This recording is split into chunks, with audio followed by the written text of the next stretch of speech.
Hello there, welcome to our channel Tutorial Guru again. Hope you are doing fine. I'm back with another tutorial video, and today I'll be showing you how to tell who's seen your story on Facebook. And now without further ado, let's start right into the video. But before that, don't forget to like, subscribe and hit that bell icon for more videos. Now to tell who has already seen your story on Facebook, let's open up our Facebook app first. Now after that, you can see your stories over here just beside the create story.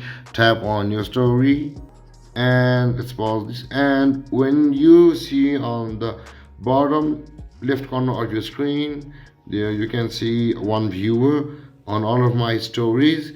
And when you tap over there on the bottom left corner of your screen on the viewer, this interface will open and show you who has seen all your stories on Facebook like this.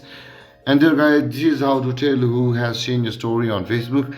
And if you have any confusions or questions regarding the topic, don't hesitate to comment in the comment section below, and don't forget to like, subscribe and hit that bell icon for more videos. Thank you for watching guys. Peace.